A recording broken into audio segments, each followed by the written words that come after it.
नमस्कार, मैं अस्मा खान, प्रवक्ता सूरज प्रसाद राजकीय बालिका इंटर कॉलेज झांसी से आपका बच्चों इतिहास की कक्षा में स्वागत करती हूँ। तो बच्चों, आज हम पढ़ने जा रहे हैं कक्षा 11 के 10वें अध्याय को। 10वां अध्याय हमारा है मूल निवासियों का विस्थापन। आज पढ़ेंगे हम इसके प्रथम भाग को। इसी के साथ बच्चों हम ये जान लें कि इससे पहले वाले अध्याय में हमने क्या पढ़ा। हमने औद्योगिक क्रांति के बारे में पढ़ा। क्रांति के शहर, व्यापार और वित्त के कारणों को समझा। कोयला और लोहे के महत्व को भी हमने अच्छे से जाना। साथ ही साथ कपास की कटाई और बुनाई के योगदान को भी जाना। परिवर्तित जीवन इत्यादि इन सभी के बारे में हम लोग ने बच्चों अच्छे से पढ़ा और समझा। तो अब बच्चों हम पढ़ते हैं अपने अध्याय की ओर और सबसे पहले देखते हैं इसके उद्देश्य। अध्याय के इस भाग की समाप्ति के पश्चात आप सभी छात्र छात्राएं निम्नलिखित बातों को समझने में सक्षम होंगे। यूरोपीय साम्राज्यवाद को हम समझने का प्रयास करेंगे। उत्तरी अमेरिका और मूल निवासियों के बारे में भी हम जानने का प्रयास करेंगे। यूरोपियनों से मुकाबला, इसके बारे में भी हम पढ़ेंगे। पारस्परिक धारणाओं के बारे में जानने का भी हम प्रयास करेंगे। अपनी जमीन से मूल बाशिंदों की बेदखली को भी हम समझेंगे। तो बच्चों, इस अध्याय में अमेरिका और ऑस्ट्रेलिया के मूल निवासियों के इतिहास के कुछ पहलू बताए गए हैं। 18वीं सदी से दक्षिणी अमेरिका की और भी हिस्सों में तथा मध्य और उत्तरी अमेरिका, दक्षिणी अफ्रीका, ऑस्ट्रेलिया तथा न्यूजीलैंड के इलाकों में यूरोप से आए अप्रवासी बसने लगे। इस प्रक्रिया ने वहां के बहुत से मूल निवासियों को दूसरे इलाकों में जाने पर मजबूर किया। यूरोपीय लोगों की ऐसी बस्तियों को कॉलोनी या उपनिवेश कहा जाता था।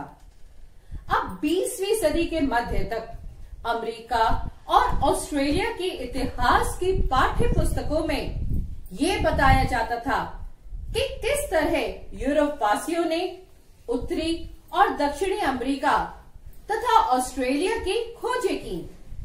अब उनमें यहाँ के मूल बाशिंदों का शायद ही कभी जिक्र होता था, सिवाय ये बताने के कि यूरोपीय लोगों के प्रति उनका रवैया शत्रुतापूर्ण था। पर 1840 के दशक से ही अमेरिका में मानव विज्ञानियों ने उन पर अध्ययन आरंभ कर दिया और बहुत बाद में यानी कि 1960 के दशक से इन मूल निवासियों को अपने इतिहास को लिखने या बयान करने के लिए प्रेरित किया गया। अब बच्चों, ये देखिए हमारे सामने जो दो चित्र है, इसको हम थोड़ा सा समझ लें। ये मूल निवासियों का एक घर है जिसे 1862 में पुरातत्ववेदों ने इसे पहाड़ों के बीच से ले जाकर व्योमिंग के एक संग्रहालय में रखा। ये है वो जगह जो संग्रहालय में ये लोग ले गए थे। और दूसरे चित्र में हम बच्चों क्या देख रहे हैं, ये कोलोराडो का एक पशु फार्म है। इस फार्म के चारों ओर ये बैरिकेडिंग है और यहाँ ये पशु है। इसी के साथ बच्चों हम आगे बढ़ते हैं। यूरोपीय साम्राज्यवाद, स्पेन और पुर्तगाल के अमेरिकी साम्राज्य का 17वीं सदी के बाद विस्तार नहीं हुआ। अब तब तक फ्रांस, हॉलैंड और इंग्लैंड जैसे दूसरे देशों ने व्यापारिक गतिविधियों का विस्तार करना और अमेरिका, अफ्रीका तथा एशिया में अपने उपनिवेश बसाना शुरू कर दिया। आयरलैंड भी कमावेश इंग्लैंड का उपनिवेश ही था। अब क्योंकि वहां बसे हुए ज्यादातर भूस्वामी अंग्रेज ही थे। 18वीं सदी से ये बहुत साफ दिखने लगा कि यद्यपि मुनाफे की संभावना ने ही लोगों को यहाँ उपनिवेश बसाने के लिए प्रेरित किया था, लेकिन जो नियंत्रण स्थापित किया गया उसकी प्रकृति में महत्वपूर्ण विविधताएं थीं। दक्षिण एशिया में व्यापारिक कंपनियों ने अपने को राजनीतिक सत्ता का रूप दिया, स्थानीय शासकों को हराया, अपने इलाकों का विस्तार किया, पुरानी सुविकसित प्रशासकीय व्यवस्था को जारी रखा, भूस्वामियों से कर वसूलते रहे। उन्होंने व्यापार को सुगम बनाने के लिए रेलवे का निर्माण किया, खदानें खुदवाई और बड़े बड़े बागान स्थापित किए।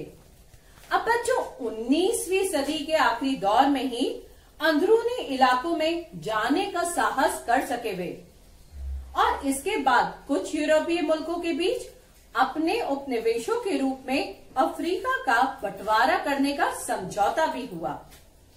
आगे देखें बच्चों, हम सेटलर यानी कि आबादकार शब्द का प्रयोग किया गया। अब कहां कहां और कैसे? दक्षिणी अफ्रीका में डचों के लिए, आयरलैंड, न्यूजीलैंड और ऑस्ट्रेलिया में ब्रिटिशों के लिए प्रयोग किया गया। इन उपनिवेशों की राज्य भाषा अंग्रेजी थी। इसी के साथ बच्चों ये एक मैप आप देख रहे हैं अपने सामने। इस मैप को हम जो शहर आएंगे इसको डिटेल में हम आगे थोड़ा थोड़ा देखेंगे।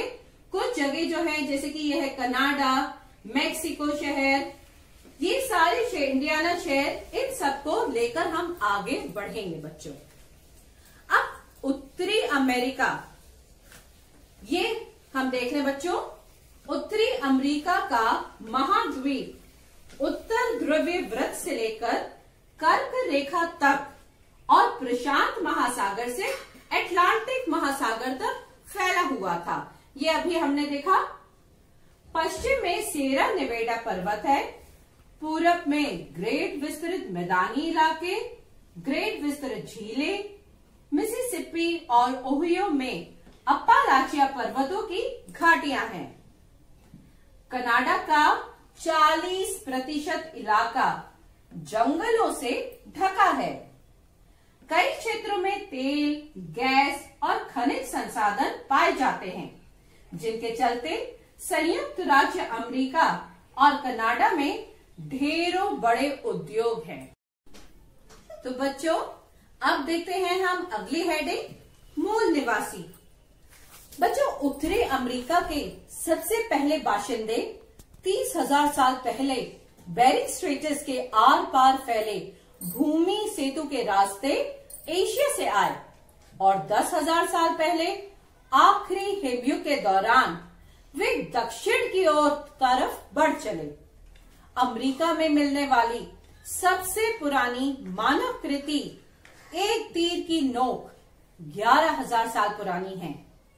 तकरीबन 5,000 साल पहले जब जलवायु में ज्यादा स्थिरता आई तब आबादी बढ़नी शुरू हो गई। ये लोग नदी घाटी के साथ साथ बने गांव में समूह बनाकर रहते थे। वे मछली और मांस खाते थे और सब्जियां तथा मकई उगाते थे। वे अक्सर मांस की तलाश में लंबी यात्राओं पर जाया करते थे। मुख्य रूप से उन्हें बाइसन यानी कि जंगली भैंसों की तलाश रहती थी, जो घास के मैदानों में घूमते थे। उन्होंने बड़े पैमाने पर खेती करने की कोई कोशिश नहीं की और क्योंकि वह अपनी आवश्यकताओं से अधिक उत्पादन नहीं करते थे, इसलिए उन्होंने केंद्रीय तथा दक्षिणी अमेरिका की तरह राजशाही साम्राज्य का विकास नहीं किया। अब बच्चों इलाके को लेकर कबीलों के बीच झगड़े की कुछ मिसालें मिलती हैं, पर कुल मिलाकर जमीन पर नियंत्रण कोई मुद्दा नहीं था। वे जमीन पर अपनी मिल्कियत की कोई जरूरत महसूस किए बगैर उसे मिलने वाले भोजन और आश्रय से ही संतुष्ट थे। उनकी परंपरा की एक महत्वपूर्ण विशेषता थी औपचारिक संबंध और दोस्तियां कायम करना तथा उपहारों का आदान प्रदान करना। चीजें उन्हें खरीदने की बजाय उपहार के तौर पर हासिल होती थी। उत्तरी अमेरिका में अनेक भाषाएं बोली जाती थी। हालांकि वे लिखी नहीं जाती थी। उनका विश्वास था कि वे समय की गति चक्रीय है और हर कबीले के पास अपनी उत्पत्ति और इतिहास के बारे में ब्यौरे थे जो पीढ़ी दर पीढ़ी चलते आ रहे थे। वे कुशल कारीगर थे और खूबसूरत कपड़े बुनते थे। वे धरती को पढ़ सकते थे। जलवायु और विभिन्न भूदृश्यों को वे उसी तरह समझ सकते थे जैसे पढ़ लिखे लोग लिखी हुई चीजें पढ़ते हैं। आगे बढ़े हैं हम बच्चों। यूरोपियनों से मुकाबला। 17वीं सदी में 2 महीनों के कठिन समुद्री अभियान के बाद यूरोपीय व्यापारी उत्तरी अमेरिका के उत्तरी तट पर पहुंचे। यूरोपीय व्यापारियों को ये देखकर सुकून मिला कि वहां के स्थानीय लोगों का व्यवहार दोस्ताना और गर्मजोशी से भरा है। दक्षिण में मिसिसिपी के किनारे फ्रांसीसियों ने पाया कि देसी लोग नियमित रूप से जमा होते थे। इसका मकसद था ऐसे हस्तशिल्पों का आदान प्रदान करना जो किसी खास कबीले में ही बनते थे, या ऐसे खाद्य पदार्थों का आदान प्रदान जो अन्य इलाकों में भी उपलब्ध नहीं थे। वहां के बाशिंदों का पहले शराब से परिचय नहीं था। वह जल्दी ही इसकी आदत के शिकार हो गए, जो कि यूरोपीय लोगों के लिए अच्छा साबित हुआ। क्यों? क्योंकि इसने उन्हें व्यापार के लिए अपनी शर्तें थोपने में सक्षम बनाया। तो आगे बच्चों अब हम देखें पारस्परिक धारणाएं। 18वीं सदी में पश्चिमी यूरोप के लोग सभ्य मनुष्य की पहचान साक्षरता, संगठित धर्म और शहरीपन के आधार पर करते थे। अब फ्रांसीसी दर्शन शास्त्री जैक रूसो और अंग्रेजी के कवि विलियम वर्ड्सवर्थ की कुछ पंक्तियों में मिलता है। अब वर्ड्सवर्थ और रूसो में से कोई भी किसी अमेरिकी मूल निवासी में नहीं मिला था, लेकिन वर्ड्सवर्थ ने उनका वर्णन करते हुए कहा कि वे जंगलों में रहते हैं, जहां कल्पना शक्ति के पास उन्हें भाव संपन्न करने, उन्हें ऊंचा उठाने या परिष्कृत फत करने के अवसर बहुत कम हैं।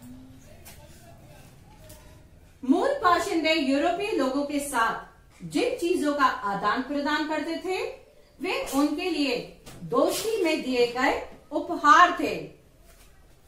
दूसरी ओर अमीरी का सपना देखने वाले यूरोपीय लोगों के लिए मछली और रोएदार खाल या माल थे, जिसे उन्हें मुनाफा कमाने के लिए यूरोप में बेचना था। इन बेची जाने वाली चीजों के दाम पूर्ति के आधार पर साल दर साल बदलते रहते थे। 17वीं सदी से यूरोपीय लोगों के कुछ समूह ईसाइयत के विभिन्न संप्रदायों से ताल्लुक रखने की वजह से उत्पीड़न का शिकार हुए। उनमें से बहुत सारों ने तो यूरोप छोड़ दिया और एक नई जिंदगी शुरुआत करने के लिए अमेरिका चले गए। जब तक वहां खाली जमीन थी, कोई समस्या नहीं आई, लेकिन धीरे धीरे वे और अंदर मूल निवासियों के गांव की ओर बढ़े। उन्होंने जंगलों की सफाई के लिए अपने लोहे के औजारों का इस्तेमाल किया ताकि खेती की जा सके। इसी के बाद मूल निवासी और यूरोपीय लोग जब जंगल को देखते तो उनकी निगाह में अलग अलग चीजें आती थी। अब मूल निवासियों ने उन रास्तों की पहचान की जो यूरोपीय लोगों के लिए अदृश्य थे। यूरोपीय लोगों की कल्पना में कटे हुए जंगल की जगह मक्के के खेत उभरते थे। जिन लोगों को हम कनाडा और संयुक्त राज्य अमेरिका के नाम से जानते हैं, वे 18वीं सदी के अंत में वजूद में आए। अपने वर्तमान क्षेत्रफल का एक छोटा हिस्सा ही उस समय उनके कब्जे में था। मौजूदा आकार तक पहुंचने के लिए अगले 100 सालों में उन्होंने अपने नियंत्रण वाले इलाके में काफी इजाफा किया। संयुक्त राज्य अमेरिका के पश्चिमी सरहद फ्रंटियर खिसकती रहती थी और जैसे जैसे ये खिसकती जाती, मूल निवासी भी पीछे खिसकने के लिए बाध्य किए जाते। 19वीं सदी में अमेरिका के भूदृश्य में जबरदस्त बदलाव आए। जमीन के प्रति यूरोपीय लोगों का रवैया मूल निवासियों से अलग था। ब्रिटेन और फ्रांस से आए कुछ प्रवासी ऐसे थे जो छोटे बेटे होने के कारण पिता की संपत्ति के उत्तराधिकारी नहीं बन सकते थे और इसी वजह से अमेरिका में जमीन के मालिक बनना चाहते थे। बाद में जर्मनी, स्वीडन और इटली जैसे मुल्कों से ऐसे अप्रवासी उमड़ पड़े जिनकी जमीनें बड़े किसानों के हाथों में चली गई थी और वे ऐसी जमीन चाहते थे जिसे वे अपना कह सके। पोलैंड से आए लोगों का प्रेरी चारागारों में काम करना अच्छा लगता था, जो उन्हें अपने घरों के स्टेपीज घास के मैदानों की याद दिलाते थे और यहाँ बहुत कम कीमत पर बड़ी संपत्ति खरीद पाना उन्हें बहुत रास आ रहा था। उन्होंने जमीन की सफाई की और खेती का विकास भी किया। संयुक्त राज्य अमेरिका के उत्तरी राज्यों ने, जो कि अर्थतंत्र बागानों पर टिके हुए नहीं थे, उन्होंने दास प्रथा को खत्म करने की दलीलें दी और उसे एक अमानवीय प्रथा बताया। दास प्रथा, जो जारी रखने वाले और उसके खात्मे की वकालत करने वाले राज्यों के बीच युद्ध हुआ। दासता विरोधियों की जीत हुई। दास प्रथा खत्म कर दी गई। हालांकि अफ्रीकी मूल के अमेरिकियों को नागरिक स्वतंत्रताओं के लिए अपने संघर्ष में विजय 20वीं सदी में आकर मिल पाई और तभी स्कूलों तथा ट्रेन, बसों में उन्हें अलग रखने की जो व्यवस्था थी वह समाप्त हुई। अपनी जमीन से मूल बाशिंदों की बेदखली। अब बच्चों, जैसे जैसे संयुक्त राज्य अमेरिका ने अपनी बस्तियों का विस्तार किया, जमीन की बिक्री के समझौते पर दस्तखत कराने के बाद मूल निवासियों को वहां से हटने के लिए प्रेरित या बाध्य किया गया। अमेरिकियों, संयुक्त राज्य अमेरिका में रहने वाले यूरोपीय लोगों के लिए प्रयुक्त पद था। उन्हें धोखे से उनसे ज्यादा जमीनें ले ली या पैसे देने के मामले में वायदा खिलाफी की। उच्च अधिकारी भी मूल बाशिंदों की बेदखली को गलत नहीं मानते थे। ये जॉर्जिया के एक प्रकरण में देखा जा सकता है। जॉर्जिया संयुक्त राज्य अमेरिका का एक राज्य है। यहाँ के अधिकारियों की दलील थी कि चिरोकी कबीला राज्य के कानून से शासित तो होता है, लेकिन वे नागरिक अधिकारों का उपयोग नहीं कर सकते हैं। जिन लोगों ने पहले से ही कबीलों की जमीनें ले ली, वे इस आधार पर अपने को उचित ठहराते थे क्योंकि मूल निवासी जमीन का अधिकतम इस्तेमाल करना नहीं जानते थे, इसलिए जमीन उनके कब्जे में नहीं रहनी चाहिए। तो बच्चों, इसके आगे बढ़ते हैं और हम देखते हैं अपनी जमीन से मूल बाशिंदों की बेदखली। वे इस वजह से भी मूल निवासियों की आलोचना करते थे क्योंकि वे आलसी थे, इसलिए बाजार हेतु उत्पादन करने में अपने शिल्प कौशल का इस्तेमाल नहीं करते थे। कुल मिलाकर उनका कहना ये था कि वे मर खपने लायक ही हैं। खेती की जमीन निकालने के लिए प्रेरीज साफ सफाई की गई और जंगली भैंसों को मारा गया। एक फ्रांसीसी आंतुक ने लिखा है कि आदिम जानवरों के साथ साथ आदिम मनुष्य लुप्त हो जाएगा। इस बीच मूल निवासी पश्चिम की ओर धकेल दिए गए थे। उन्हें स्थायी तौर पर अपनी जमीन दे दी गई थी, लेकिन अक्सर उन्हें उस जगह से भी बेदखल होना पड़ता जब उनकी जमीन के अंदर सीसा, सोना या तेल जैसे खनिज के होने का पता चलता। प्रायः कई समूहों को मूलतः किसी एक के कब्जे वाली जमीन से ही साझा करने के लिए बाध्य किया जाता, जिससे उनके बीच झगड़े हो जाते थे। तो बच्चों, यहाँ हमारा इस अध्याय का प्रथम भाग पूरा होता है। मैं आशा करती हूँ आपको समझ आया होगा। तो पहले हम लोग बच्चों संक्षेप में जान ले कि आज हमने जो पढ़ा है वो क्या था। अध्याय के इस भाग में हमने यूरोपीय साम्राज्यवाद को समझने का प्रयास किया। उत्तरी अमेरिका और मूल निवासियों के बारे में भी हमने पढ़ा। यूरोपियनों से मुकाबला, कैसे झगड़े होते थे, क्या मुकाबला था, ये सभी के बारे में हमने समझने का प्रयास किया। मूल निवासियों की पारस्परिक धारणाओं के बारे में भी हमने पढ़ा। अपनी जमीन से मूल बाशिंदों की बेदखली को भी समझने का प्रयास किया बच्चों। तो ये सभी हम अच्छे से पढ़ चुके हैं, समझ चुके हैं। तो इसके आगे बच्चों अब हम, जैसा कि मैंने कहा, आपको एक प्रश्न दूंगी। वो प्रश्न का उत्तर भी मैं बताऊंगी कैसे करना है और क्यों। क्योंकि हमें ये भी बच्चों जानना है कि एग्जाम का, बोर्ड का पैटर्न कैसा है, कैसे क्वेश्चंस आएंगे, हम कैसे उसका आंसर्स करेंगे। तो प्रश्न मैं जो लेके आई हूँ वो देखिए। दक्षिणी और उत्तरी अमेरिका के मूल निवासियों के बीच के फर्कों से संबंधित किसी भी बिंदु पर टिप्पणी कीजिए। वैसे तो ये बहुत सिंपल क्वेश्चन है, आप कर लेंगे। थोड़ा सा एक पैटर्न समझिए कैसे लिखना है।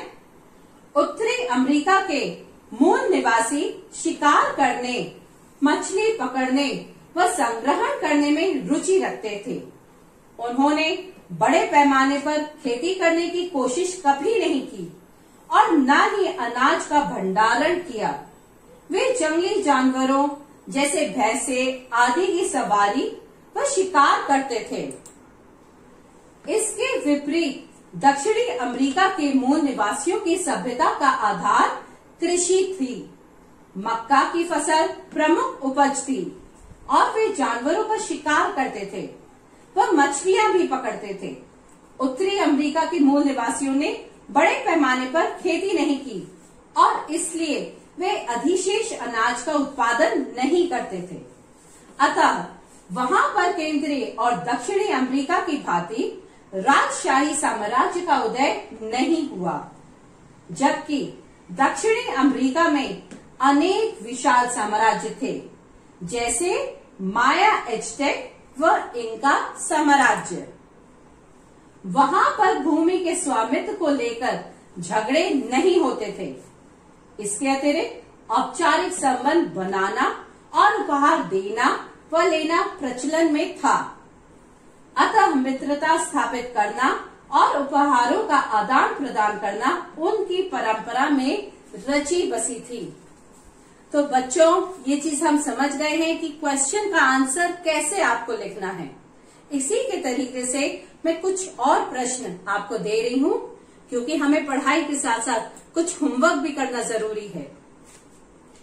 पहले हम एक बात जान ले कि हमारा इस अध्याय का निष्कर्ष क्या निकलता है।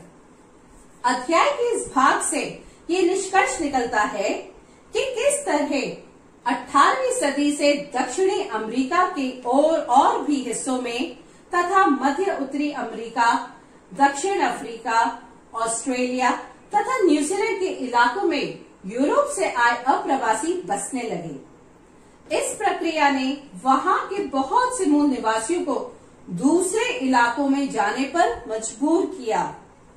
यूरोपीय लोगों की ऐसी बस्तियों को कॉलोनी, उपनिवेश बताया था हिंदी में, कहा जाता था।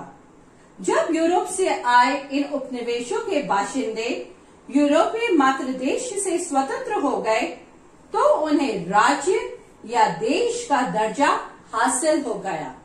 तो ये निष्कर्ष निकला और हम जो अच्छे से समझ गए।